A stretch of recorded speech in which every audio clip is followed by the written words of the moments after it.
Laïkino, la rubrique cinématographique de l'Union des familles laïques. Avec Alain Defremont. Bonjour, vous êtes bien à l'écoute de Laïkino avec Frédéric, votre serviteur, et Alain pour la chronique cinématographique de l'UFAL. Bonjour Alain. Bonjour à tous, bonjour Frédéric. Tu aimes les films dits d'horreur et d'épouvante. Dans cette catégorie, j'aime surtout être dérangé, surpris, inquiété plus qu'épouvanté. Bien sûr, j'ai adoré lorsque de grands réalisateurs explorent ce genre. Cela donne des monuments cinématographiques comme le Psychose d'Alfred Hitchcock, le Shining de Kubrick, le Silence des agneaux de Jonathan Demme, Alien de Ridley Scott et quelques autres. En ce qui me concerne, j'y ajouterai 3 films qui m'ont particulièrement marqué: La Nuit des Masques, Les Autres et Répulsion.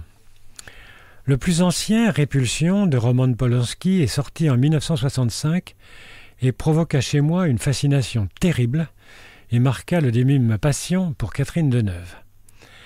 Être capable, pour la jeune comédienne qu'elle était alors, de passer des Parapluies de Cherbourg à ce film d'une noirceur inouïe me fascina. Elle y interprète Carole, une jeune manucure qui a la phobie des hommes. Tourné en noir et blanc, il me semble qu'il est impossible de ne pas être marqué par ce film terrifiant qui, pour moi, entre dans les grands classiques du film d'épouvante. Halloween, la nuit des masques, de John Carpenter, sort en 1978 et sera copié avec plus ou moins de bonheur ensuite, plutôt moins de bonheur que plus sans doute. C'est une intrigue assez classique. Un psychopathe revient sur les lieux de son crime, mais c'est une réalisation diabolique où la peur et la tension vont croissant grâce à des plans habiles qui montrent peu mais terrifient beaucoup. Une belle réussite.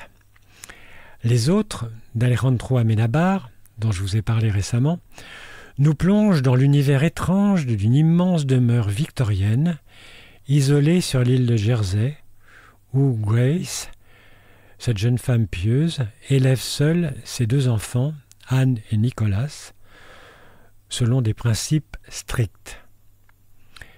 Atteints d'un mal étrange, ces derniers ne peuvent être exposés à la lumière du jour. Ils vivent donc reclus dans un manoir qui doit constamment rester dans l'obscurité.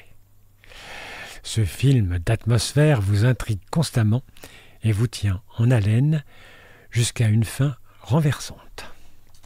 En attendant de nous retrouver, n'oubliez pas nos émissions de balado-diffusion sur laicidad.ufal.org ainsi que sur notre site ufal.org.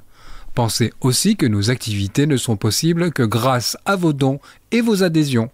C'était Frédéric et Alain sur Laïkino. À bientôt. C'était Laïkino, la rubrique cinématographique de l'Union des familles laïques. Retrouvez toutes nos rubriques Laïkino et l'ensemble de nos balados-diffusions sur lufal.org.